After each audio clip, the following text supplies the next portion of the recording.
Good morning, everyone. I'm Brian Fisher, the manager of the Media Relations Division for the Prince George's County Police Department. For close to 3 decades, the Prince George's County Police Department's cold case homicide squad has been working diligently investigating unresolved homicides with determination to bring answers and comfort to families who have lost loved ones to violent crimes. Today, we stand with the Crandell family to deliver long-awaited answers. Speaking with you this morning will be George Nader, Prince George's County Police Chief, Aisha Braveboy, Prince George's County Executive, retired Homicide Unit Detective who worked this case, Bernard Nelson, FBI Baltimore Special Agent in Charge, Jimmy Paul, and Prince George's County State's Attorney, Tara Jackson. At the conclusion, you'll hear from the Crandell family.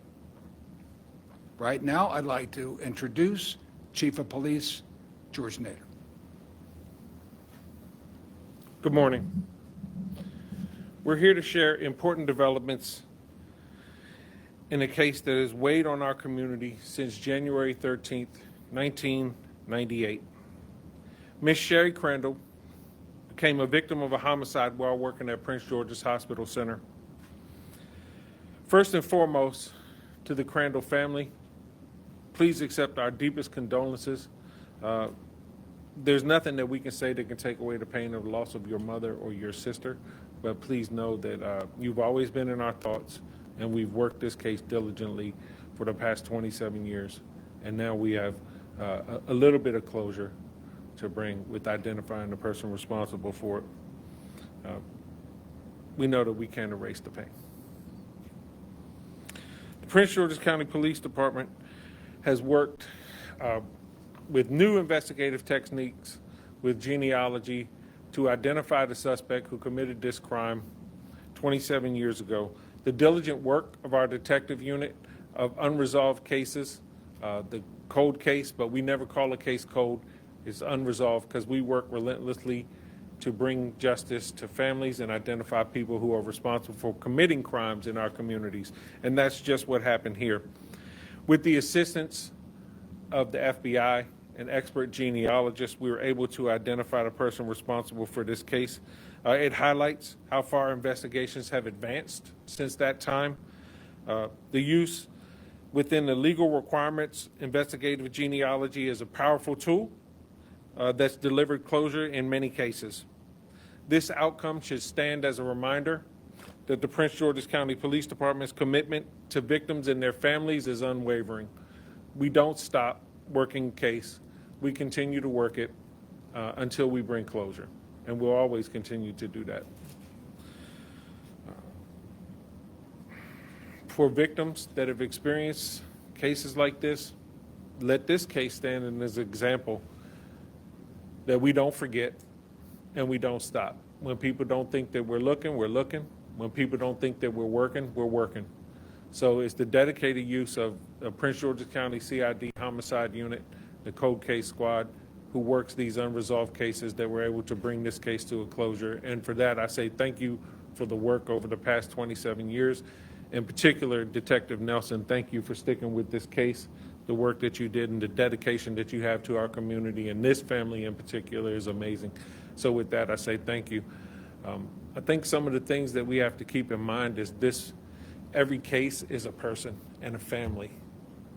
And what they experience, no one should have to experience. So for that, our deepest condolences to you and admiration for the strength that you've shown over the past 27 years. And thank you for sticking with us to bring closure to this case. With that, I would like to introduce the County Executive, Ms. Aisha Braveboy. Thank you so much, Chief, and thank you all for being here today, but especially the family of Sherry Crandell. Thank you for spending time with us. Thank you for letting us know a little bit more about your mother, your sister, and your friend. You know, it is tough to lose anyone, but to lose someone who was a caregiver in the place that she gave care is particularly tragic, and that's why I think that this case really stood out. And when I was state's attorney, we worked with our police department to apply for a grant with the Department of Justice to conduct forensic and investigative genealogy testing so that we can close cases like this. And I'm proud to say that this was the first case that was submitted for testing. And it's an honor to stand before you today, at least not with complete closure, but at least with an answer. And I think that's important. Because Sherry was not just a name on a file. She was a vibrant woman who had purpose. She had dreams, dreams for her children, dreams for her family. And she was a sister. And that strikes me because I have a sister. And so I know that I would want justice for my sister if anything happened to her. So I am grateful that her sisters are here to represent her along with her children. For them, this has been a heart-wrenching journey of uncertainty and agony. For 27 long years, they have lived with the pain of loss and the anguish of unanswered questions. And I hope that, and the hope that one day justice would prevail. Today, I stand here to share important developments in this case. After years of tireless work by the Cold Case Division of the Prince George's County Police Department and the State's Attorney's Office, using investigative genetic genealogy, we have uncovered the identity of her killer. And I'll allow law enforcement to talk to you a little bit about how that was conducted and who the killer was. However, I must also share the bittersweet news that her murderer is no longer alive. As a result, there will be no formal charges or a trial. While this news may not bring the justice that Sherry's family so rightly deserves, we hope that it provides some sense of closure. Closure is a word we often use without understanding its weight. But for Sherry's family, after so many years of searching for answers, closure at last means the end of not knowing. It is essential to know that Sherry's story is not just about loss. It is a reminder of the strength of love and the resilience of a family that has held on to hope in even the darkest times. To her children and her sisters, we want you to know that your mother and your sister was never forgotten.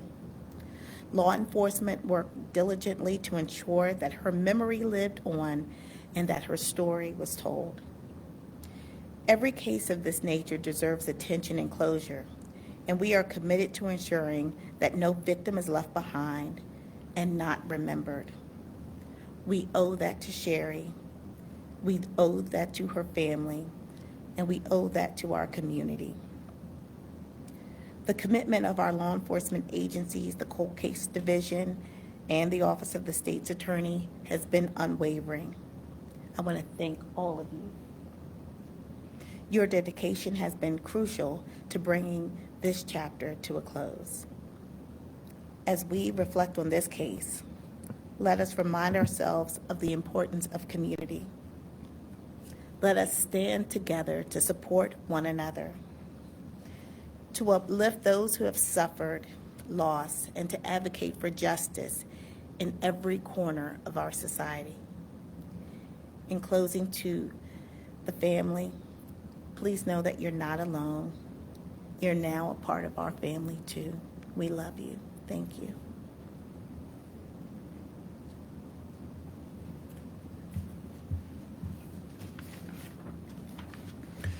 I'd now like to introduce retired homicide detective Bernard Nelson.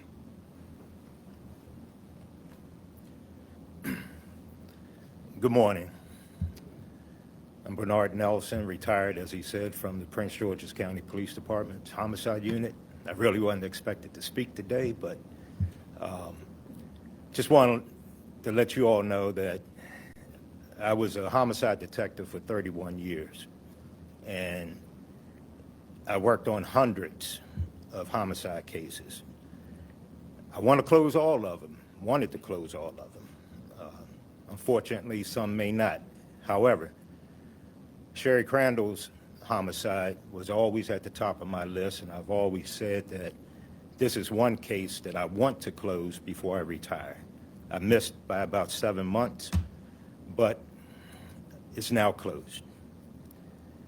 We still have a lot of T's to cross and I's to dot to get some answers as to why certain things happen, which I'm going to do my best to do for you, the Crandell family. But we now know the who, which was the most important part. Her reward poster always stayed at my desk. It was always posted at my desk during the entire time, ever since 1998. So it was always on my mind.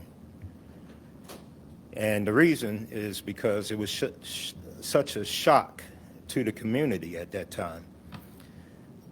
Sherry was working in a place where you're supposed to be safe, in a hospital where people go to, where they preserve lives, where they save lives, not where you go to work and end up brutally murdered. So I had a lot of people worried. People who worked in the hospital were afraid that they won't make it home alive, and rightfully so. The community was shocked. They didn't feel safe. So this case stayed at the top of my list because it was mine from the beginning, from day one.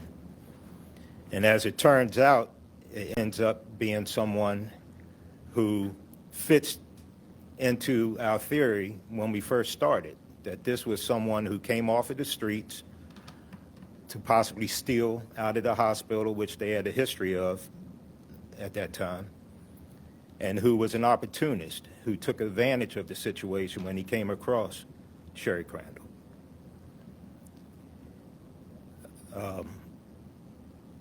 So it was no surprise that he filled that realm.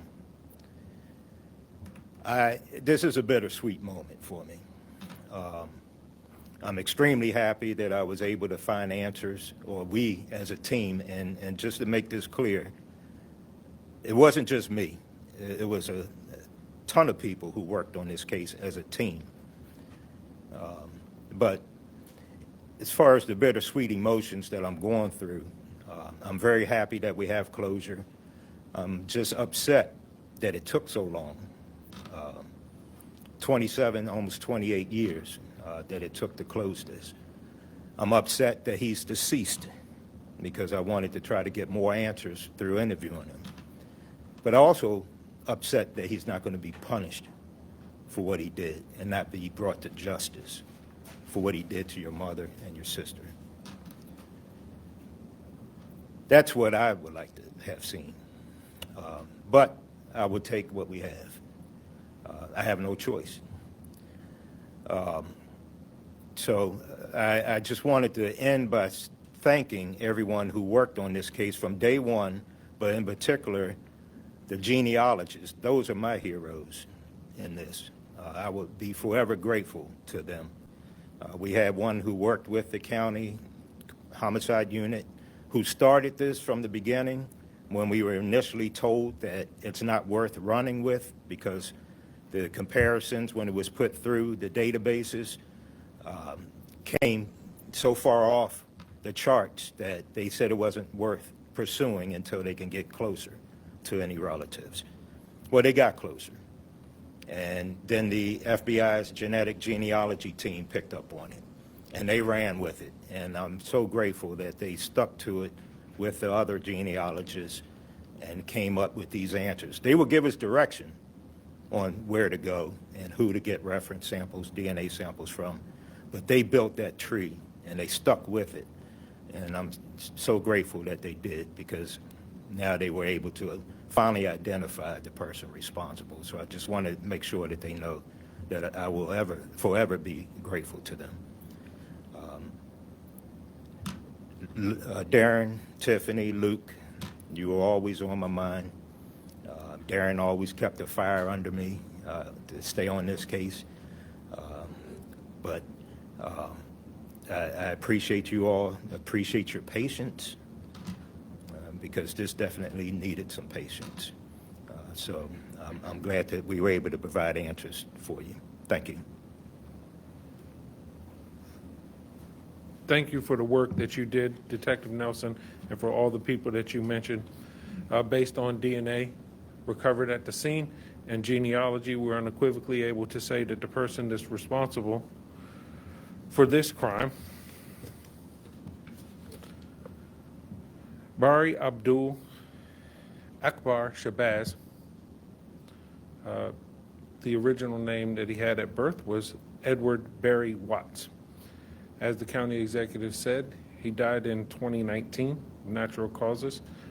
And as Detective Nelson said, he was no stranger to law enforcement. Had a violent criminal history back then, dating back to the 60s, the late 60s. So with that, if I could turn it over to the next speaker, Special Agent in charge of the FBI Baltimore Washington Field Office, Jimmy Paul. Thank you, Chief Nader. Good morning. My name is Jimmy Paul. I'm the Special Agent in charge of the FBI's Baltimore Field Office. This is the second time this year FBI Baltimore has been privileged to join our partners at the Prince George's County Police Department to announce we have jointly solved a murder using investigative genetic genealogy. We can finally provide answers to Sherry Crandell's loved ones and children who have joined us today. Our investigative genetic genealogy team started working Sherry's case 4 years ago. They kept at it, following lead after lead, a thorough, detailed, and time-consuming process which finally paid off this year. The suspect is deceased. While he will never pay for the vicious and brutal murder he committed, that does not diminish our responsibility to Sherry. The FBI is committed to bringing offenders to justice, and we are equally committed to providing answers for victims and their families, answers Sherry's family longed for over the last 28 years. They never gave up, and neither did law enforcement. Sherry was caring, kind, and thoughtful. Her death left a hole in her family. Her 3 children grew up without a mother. Her hospital coworkers grieved a friend and valuable colleague. The entire community was shocked by Sherry's murder in what should have been a place of healing, not horror. The investigators worked all angles of this case. They issued rewards, tracked down every lead, but none led to answers. All the while, her killer kept going on with his life right here in Maryland until he died in 2019. That's frustrating for everyone, including law enforcement. We are naming him now and publicly identifying his horrific crimes. Through investigative genetic genealogy, investigators are able to solve the worst of the worst crimes and identify the worst of the worst criminals, even when decades have passed since the crimes took place. The FBI's collaboration with Prince George's County Police Department and advancement in technology made this identification possible. Investigative genetic genealogy combines unknown crime scene DNA and genealogy research and historical records to generate a lead to the identity of the suspect. Investigators use publicly accessible databases and information to narrow down people who could potentially be the suspect based on their genetic relationship. All that, combined with old-fashioned police work, led us to this suspect. The FBI will continue to use every tool available to seek justice for victims and their families. But we do not do that alone. Our partners are key to all that we do, which is why I'm so grateful for the strong partnership we have with the Prince George's County Police Department as we work together to keep our community safe. Thank you.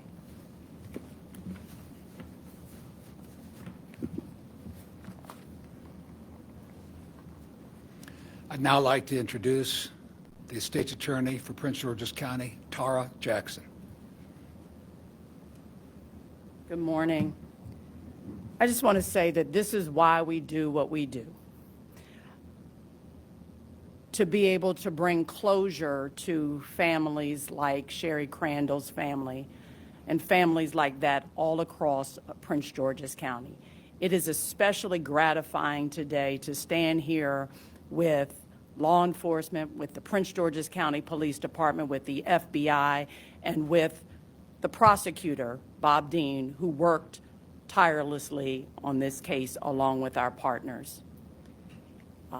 It is technology for sure that has gotten us to this point, but I want to say too, it is good old-fashioned police work, passion, hard work that these men and women of law enforcement do every day to try and bring justice to families in our community. And I'm thankful for that. You are in our prayers continually. I know you continue to heal even after 25 years. Your family continues to heal.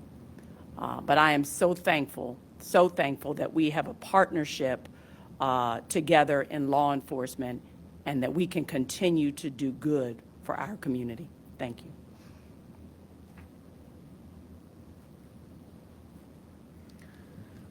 And now, today, we're joined by the Crandell family.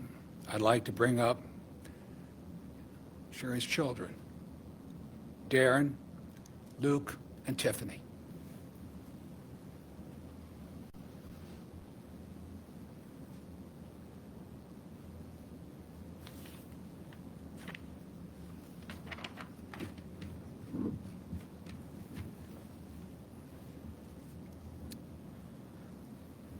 Good morning.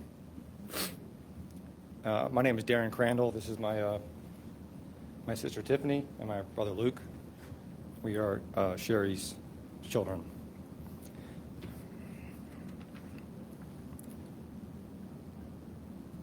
Today offers some closure for our family, friends, and most importantly, our mother. Numerous detectives and specialists have worked on this investigation since it began over 27 years ago. We want to thank the Prince George's County Police Department, the FBI Investigative Genealogy Team for their dedication to moving this case forward. We especially acknowledge the committed detectives from the Cold Case Unit and their skilled civilian genealogist investigator at the Prince George's County Police. Thoughts and prayers didn't close this case. We must also recognize Detective Bernie Nelson, who has led this case since 1998 and continues to work on it to this day. Our family knows Bernie never gave up on solving this case or forgot about our mother during these 27 years. To Bernie and everyone involved in this investigation, thank you. Our family is forever grateful.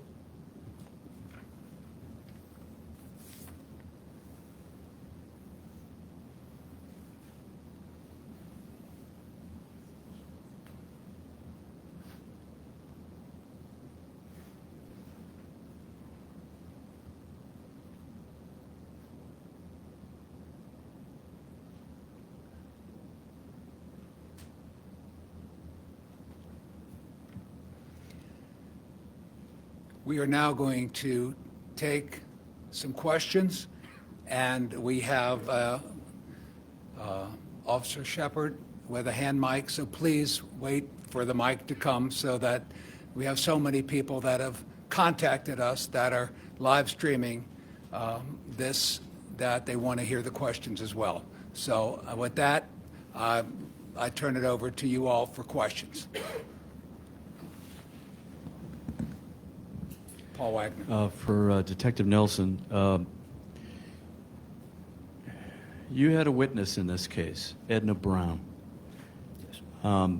Based on the interview you did with Edna Brown and what you now know about Mr. Shabazz, are you convinced that Edna did see him that night? And I have a follow-up. Yes, I've always been convinced that Ms. Brown saw something taking place, even though she didn't think it was a homicide in progress at the time. But I do believe from the way that she described the scene and actually some of the descriptions that she provided of the individual in the office with Ms. Crandell, I now know for sure that she actually did see something. And from what you know about his background, I understand he may have lived near the hospital. Have you been able to make any connection whatsoever as to why he may have been in the hospital that day and whether he had any contact prior with Ms. Crandell.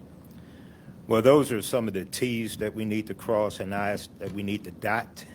We still have answers that we want to get to ascertain as to why he may have been in that hospital. We've already gone over the list of inpatients and outpatients to see if there was any relationship that he may have had with one of them that may have brought him there. But as I said before, he is the type of person, based on his background, that would have just gone over to the hospital to steal. That was the way he operated. So that was one of our theories. Our main theory at the beginning is that it was someone committing a theft and who came across her and ended up committing a rape and homicide. As you may find out, he does have a prior for attempt rape. He has a prior for other violent assaults that he was involved in, and a lot of thefts that he was involved in. One of the addresses he used back then was in the neighborhood that borders Prince George's Hospital Center in Cheverly. It was a 5-minute drive from the house or a 37-minute walk from the house. And we know that thefts were taking place in the hospital. Sherry Crandell would even complain to security about the thefts that were taking place, even from her own office. And she even said in one of her last emails that eventually someone's going to end up getting hurt. And unfortunately, it was her. So he fits right in with what took place. Yes. Your feelings, your emotions when you realized you finally got the guy, that you were able to make a genetic link to him? Well, before the positive ID was made, this guy was on the radar. According to our FBI genetic genealogy team, this was the guy that they were concentrating on, that we had to obtain reference samples, DNA samples from other family members to either rule him out or nail him as far as being responsible. Through their hard work, they were able to obtain a DNA sample to confirm that it was him who was responsible for this. And if it weren't for them, we wouldn't be here today. As far as my emotions go, when I got the news, now this guy, and I have to tell you, is that I had a photograph of him with me at all times, in my car, on the passenger seat, on my desk, before I retired, because I had a feeling that it was going to end up being him, just based on the information that the genealogy team was coming up with. So when I finally got the news, it was kind of an empty feeling because of all the work that went into this, and to find out it's someone who died before we even started the genealogy research, and someone who I knew I couldn't confront, and someone who couldn't be brought to justice and be punished. So I had mixed emotions, but I was also extremely happy that it did finally come to a closure, and I can let the family know to continue their healing process. Thank you. Yes, just had a question. Any additional information on the genetic genealogy? I know it was mentioned that this started about 4 years ago in terms of that process, but was there initial DNA at the scene? How was it narrowed down to him, if possible? Well, she was sexually assaulted before she was murdered. So we had DNA from semen that was left on the scene. So we always had this guy's DNA. We just couldn't narrow it down to him until recently.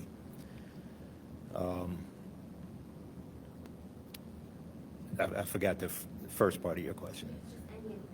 Well,